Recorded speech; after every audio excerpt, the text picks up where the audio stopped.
क्या आप जानते हैं पितृपक्ष में हर दिन का अलग महत्व होता है, परंतु नवमी तिथि को मनाई जाने वाली मात्र नवमी को स्त्री पितरों की तिथि कहा जाता है।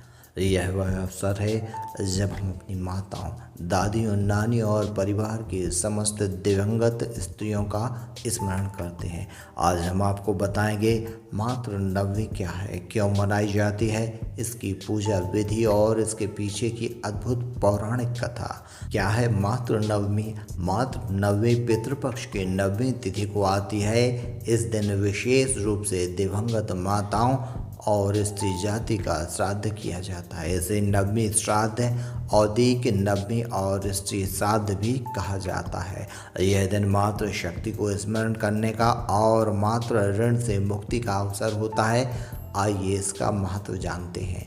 गरुड़ पुराण और अन्य शास्त्रों में कहा गया है कि जिस घर में मातृ नवमी का श्राद्ध किया जाता है वहाँ स्त्रियों का आशीर्वाद सदैव बना रहता है। इससे घर में सुख, शांति, सौभाग्य और संतान सुख की वृद्धि होती है। मातृ नवमी के बिना पितृपक्ष के श्राद्ध अधूरे माने जाते हैं।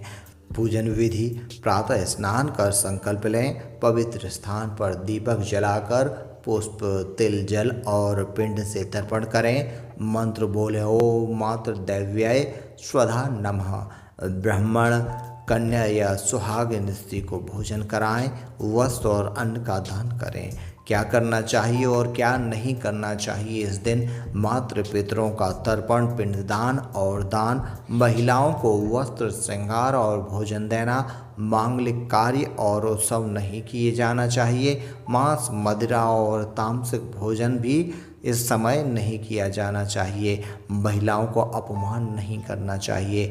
पुराणों में कथा आती है, जब पितृगणों के लिए श्राद्ध तिथियां निर्धारित हुई तब स्त्रियों के पितर अलग खड़े हो गए और बोले, हमारे लिए कौन सी तिथि है? तब भगवान विष्णु ने कहा, नवमी तिथि तुम्हें समर्पित होगी। इस दिन जो तुम्हें स्मरण करेगा उसके कुल में सदैव सौभाग्य और संतति बनी रहेगी। तभी से नवमी तिथि को मातृ नवमी कहा जाने लगा।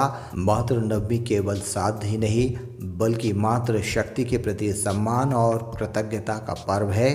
इस दिन मातृ पक्ष के पितरों को याद कर उनका आशीर्वाद प्राप्त करते हैं।